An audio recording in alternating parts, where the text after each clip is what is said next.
typically you're going to want to fill the levels wherever your company designates the fill spot to be. Some companies will do halfway, some people will do more towards the maximum line, but you always want to try and stay in between the minimum and maximum fill line. So what I'm going to do is I'm going to use my funnel here to make it easier to fill this up without spilling. If you do spill, you want to get that cleaned up as quickly as possible. So I just fill that up a little bit, and then it's always good to have a flashlight to verify that you filled it up to where you meant to fill it up to.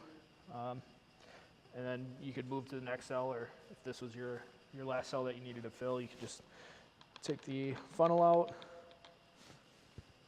and make sure you put the vent cap back in.